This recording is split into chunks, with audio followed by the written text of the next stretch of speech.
tahun 1987.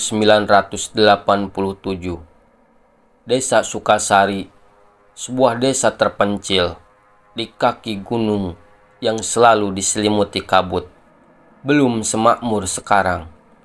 Juragan Wiryo saat itu hanyalah seorang petani biasa bernama Wiryo Sastro. Hidup sederhana bersama istri pertamanya, Sarinah, dan seorang anak laki-laki mereka yang masih kecil, Bagas. Wiryo dikenal ambisius dan keras kepala. Ia selalu mengeluh karena hasil panennya kalah banyak dibandingkan milik tetangganya. Ia merasa bekerja lebih keras, tapi hidupnya tetap miskin. Saat warga lain pasrah pada musim, Wiryo malah semakin gelap mata, mencari jalan pintas untuk kaya. Istrinya, Sarinah, adalah perempuan yang lembut dan religius. Ia selalu mengingatkan Wiryo untuk bersyukur. Tapi Wiryo mulai sering pulang malam dan berteman dengan orang-orang asing dari desa lain yang tak dikenal warga. Hingga suatu malam Jumat Kliwon, Wiryo hilang selama 3 hari. Ia kembali dengan mata merah dan tubuh gemetar. Di lehernya tergantung jimat dari akar pohon beringin. Sejak saat itu, hidupnya berubah.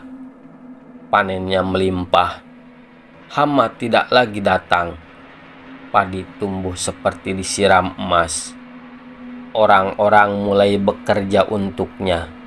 Tapi istrinya, Sarinah, mulai ketakutan. Ia mencium bau anyir setiap malam dari kamar belakang.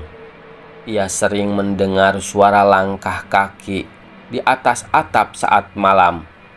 Puncaknya terjadi ketika Sarinah melihat sendiri Wiryo memotong seekor kambing hitam di belakang rumah sambil berbisik-bisik ke tanah, dan darahnya dialirkan ke dalam kendi tua. Sarinah syok. Ia mengajak Wiryo bertobat. Tapi malam itu ia hilang. Wiryo mengaku Sarinah pergi meninggalkannya. Tapi warga tak pernah melihat Sarinah keluar dari rumah. Banyak yang curiga, tapi tak ada bukti. Bagas, anak sematawayang mereka, diam-diam mendengar pertengkaran terakhir orang tuanya malam itu. Ia masih kecil, tapi ia tahu ibunya tidak pernah meninggalkannya begitu saja.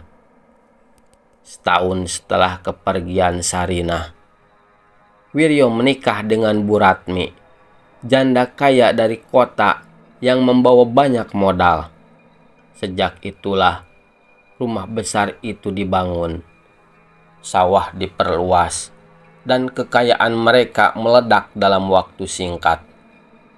Bagas, yang sudah tumbuh remaja, makin muak dengan gaya hidup ayah dan ibu tirinya. Ia pernah menguping pembicaraan ayahnya dengan Mbah Surip, dukun kampung, tentang tumbal baru agar pesugihan tetap lancar. Sejak itu, Bagas kabur dari rumah dan mondok ke kota. Di saat semua orang memuji kemakmuran Wiryo, hanya Bagas yang tahu harga dari kemakmuran itu, yaitu darah ibunya sendiri. Kematian Sarinah tak pernah terungkap, tapi banyak warga percaya bahwa Sarinah adalah tumbal pertama, dan sejak itulah perjanjian antara Juragan Wiryo dan penunggu ladang dimulai. Dan dari satu dosa itu datanglah kutukan panjang yang menelan seluruh keluarga. Seorang buruh tani bernama Pardi hidup sebatang kara setelah istri dan anaknya meninggal karena wabah. Ia bekerja di ladang milik Juragan Wiryo. Pardi adalah orang terakhir yang bergabung menjadi buruh tani di ladang tersebut. Ia dikenal jujur dan rajin, tak pernah absen bekerja. Tapi tak seorang pun tahu bahwa Juragan Wiryo sedang mencari tumbal baru untuk memperbaharui perjanjiannya dengan makhluk penunggu sawah. Pada malam 1 Syuro, saat kabut turun lebih tebal dari biasanya, Pardi dipanggil ke rumah panggung milik Juragan Wiryo.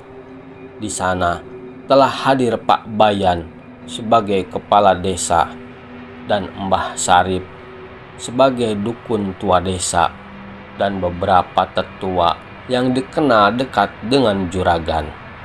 "Aku ingin membantumu, Par," ujar Juragan Wiryo.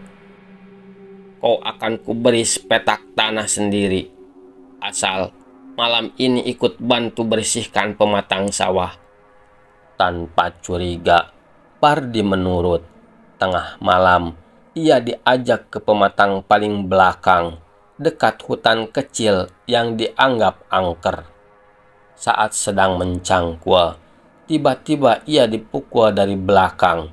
Tubuhnya dicekik, mulutnya dibungkam, ia diikat dan dililit dengan kain putih, dibenamkan ke dalam lumpur sawah yang telah digali seperti liang kubur. "Maafkan kami, Pardi, semua demi keselamatan desa," bisik Pak Bayan sebelum tanah basah itu menelan tubuh Pardi hidup-hidup.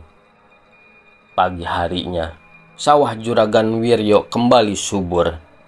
Tanaman tumbuh cepat, panen melimpah. Tapi setahun setelahnya, malam-malam mereka mulai berubah menjadi teror. Mulai dari suara tangisan lirih di tengah ladang, bau busuk tanah basah menyelimuti rumah-rumah para pelaku. Satu persatu, mereka mulai didatangi oleh sesosok pocong lumpur. Matanya hitam, wajahnya pucat membusuk, dan mulutnya masih penuh tanah. Mbah Sarip ditemukan mati dengan tubuh terpelintir di gubuk sawah. Pak Bayan meninggal tergantung di pohon jambu dengan wajah pucat ketakutan. Para buruh lain mulai berhalusinasi dan jatuh sakit. Mulut mereka kumat-kamit menyebut nama Pardi sambil menjerit-jerit ketakutan. Juragan Wiryo yang merasa bersalah namun juga takut kehilangan kekayaan, mencoba memanggil Mbah Jarko, dukun dari desa sebelah, untuk menangkal teror itu. Mbah Jarko berkata, "Roh Pardi tidak bisa ditenangkan karena ia bukan sekedar korban. Ia dihianati oleh manusia dan dikorbankan untuk iblis. Satu-satunya cara untuk menghentikan teror itu adalah menggali kembali jasad Pardi dan memberinya penguburan yang layak, serta mengakui dosa mereka di depan seluruh desa." Namun, Juragan Wiryo menolak. Seminggu kemudian, seluruh sawah miliknya terbakar sendiri di malam hari, padahal tak ada api. Penduduk desa melihat pocong berlumpur berjalan di antara batang padi yang terbakar. Matanya menatap setiap rumah satu persatu. Esoknya, Juragan Wiryo ditemukan tewas di tengah ladangnya. Tubuhnya tenggelam dalam lumpur, meski tak ada hujan. Sejak hari itu, tak ada lagi yang berani mendekati ladang bekas milik Juragan Wiryo. Setiap malam 1 Syuro, Sosok pocong berlumpur masih tampak, berdiri di batas pematang, menatap desa dalam diam, seakan mengawasi, menunggu siapa lagi yang berani menjual manusia demi keserakahan. Setelah kematian tragis Juragan Wiryo, teror tidak berhenti, justru semakin parah. Kini keluarga juragan yang masih hidup mulai menjadi sasaran. Istri, anak-anak tirinya, bahkan pembantu rumah tangga yang sudah lama tinggal di rumah megah itu. Setiap malam, suara ketukan pelan terdengar dari luar jendela. Lalu suara lirih, berat, dan penuh dendam bergema di pekarangan. Kembalikan nyawaku. Kalian semua menikmati darahku. Istri juragan, Bu Ratmi, mulai sering mendengar tangisan dari sumur belakang. Ia mengaku melihat sosok berbalut kain kapan dengan lumpur menetes dari tubuhnya, berdiri di dekat tempat tidur sambil menunjuk ke arahnya. Anak tiri juragan, Seno dan Wulan, yang semula tidak tahu menau, mulai mengalami mimpi buruk. Dalam mimpi mereka, ladang dipenuhi mayat-mayat hidup, dan satu sosok, Pardi, mengajak mereka turun ke dalam lubang lumpur yang tak berujung. Mereka bukan pelaku, tapi mereka hidup dari uang yang berasal dari kesepakatan setan. Mereka juga tidak pernah bertanya dari mana datangnya rejeki itu. Satu malam, Bu Ratmi ditemukan tewas di kamar mandi. Tubuhnya membiru dan matanya membelalak, seperti melihat sesuatu yang sangat menakutkan. Beberapa hari kemudian, Seno mengalami kejang-kejang dan meninggal dengan mulut berbuih. Sementara Wulan menghilang dan baru ditemukan linglung di pematang sawah. Bergumam soal Pardi datang menjemput. Namun tak semua anggota keluarga menjadi korban. Anak kandung Juragan Wiryo, Bagas, yang sejak dulu menolak kekayaan ayahnya, masih hidup. Bagas sudah sejak umur 17 tahun kabur dari rumah dan memilih mondok di sebuah pesantren di kota. Ia tak tahan dengan gaya hidup keluarganya dan pernah mendengar bisikan tentang pesugihan yang dijalani ayahnya.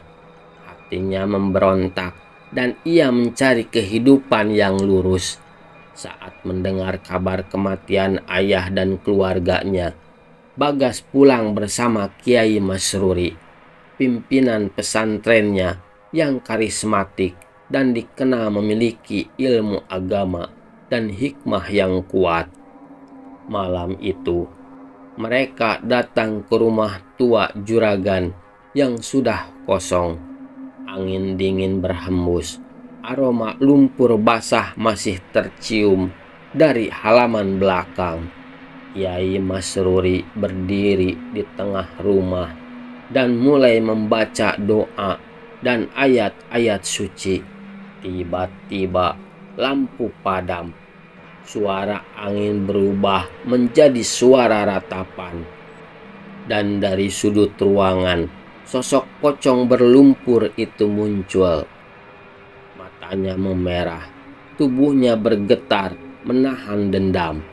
Bagas dengan suara bergetar maju selangkah. "Maafkan kami, Pak Pardi. Aku anak dari orang yang membunuhmu. Tapi aku tidak pernah setuju. Aku kabur karena aku tahu itu semua salah." Pocong Pardi menatapnya lama, lalu mengalihkan pandangan ke Kiai Masruri. Kiai Masruri melanjutkan doanya. "Wahai ruh yang teraniaya, Kami mohon, jika engkau masih membawa beban dendam, biarlah kami bantu membersihkannya. Biarkan jenazahmu kami kuburkan dengan layak. Dosamu bukan dosamu, dosanya adalah dosa manusia serakah. Tiba-tiba terdengar suara tangisan. Pocong Pardi mengangguk pelan, lalu berbalik dan menghilang dalam kabut. Keesokan harinya, Kiai Masruri dan Bagas mengajak warga desa untuk menggali kembali pematang sawah di belakang ladang. Dengan disaksikan warga, jenazah Pardi ditemukan masih terikat. Tubuhnya membusuk, tapi kain kapannya masih utuh. Jenazah itu diangkat, dimandikan, disolatkan, dan dimakamkan secara layak di pemakaman umum desa. Kiai Masruri memimpin tahlilan dan pembacaan doa selama 7 malam. Teror pun berhenti. Kabut tidak lagi turun setebal biasanya. Tanah sawah milik juragan mulai kering dan tandus, seperti menolak dipakai lagi. Warga kini percaya bahwa kekayaan dari darah orang lain pasti berakhir dengan kutukan. Bagas memilih untuk tetap tinggal di desa. Ia membangun pesantren kecil di tanah miliknya dan membuka ladang baru. Tapi kali ini dengan kerja keras, bukan dengan tumbal. Nama Pardi tidak lagi dibisikkan dengan takut. Ia dikenang sebagai korban keserakahan manusia. Dan setiap malam satu suro, warga berkumpul di musola untuk mendoakan arwahnya. Bukan karena takut, tapi karena hormat. Sebab mereka tahu dosa yang diwariskan akan menurun, tapi kebaikan yang ditegakkan bisa menebus semuanya.